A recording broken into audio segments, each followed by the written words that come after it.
জয়পুরহাট পাঁচবিবি উপজেলার মোহাম্মদপুর ইউনিয়নের মোলান গ্রামের উত্তর পাশেই পাঁচবিবি ও হাকিমপুর থানার মোলান ও বাঁশমুড়ি রাস্তার পাশে ধানের মাঠে একজন চালকের লাশ পাওয়া গেছে।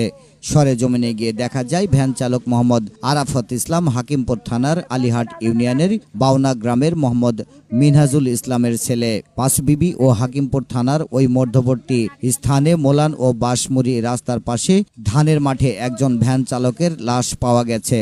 স্থানীয়রা জানান, সকালের দিকে মোহাম্মদপুর ইউনিয়নের মোলান রশিদপুর গ্রামের কয়েকজন কৃষক মাঠে কাজ করতে যাচ্ছিলেন। তখন ধান খেতে দড়ি দিয়ে হাত পা বাঁধা অবস্থায় একটি লাশ দেখতে পেয়ে চিৎকার করেন। চিৎকারে ফসলের মাঠে কাজ করা অন্যান্য কৃষকরাও ছুটে আসেন। পরে বিষয়টি স্থানীয় জনপ্রতিনিধি ও পুলিশকে জানান। খবর পেয়ে পুলিশ ঘটনাস্থলে পৌঁছে মরদেহ উদ্ধার করে থানায় নিয়ে যায়। পাঁচবিবি থানার ওসি মোহাম্মদ কাউসার আলী বলেন, আমরা খবর পেয়ে সার্কেল এসপি ও জেলা গোয়েন্দা ডিবি শাখা পুলিশ সহ আমরা ঘটনাস্থলে এসেছি। হত্যা রহস্য উদ্ঘাটনে তদন্ত চলছে। প্রাথমিকভাবে ধারণা করা হচ্ছে ভ্যান ছিনতাইয়ের পর তাকে হত্যা করেছে দুর্বৃত্তরা।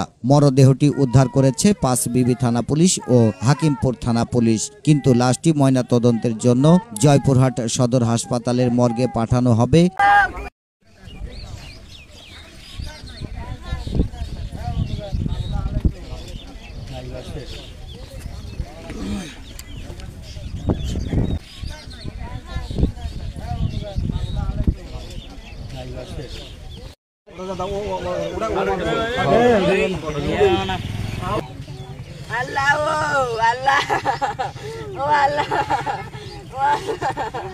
জয়পুরহাট থেকে মোহাম্মদ আল আমিন, বাংলা ৭১ টেলিভিশন।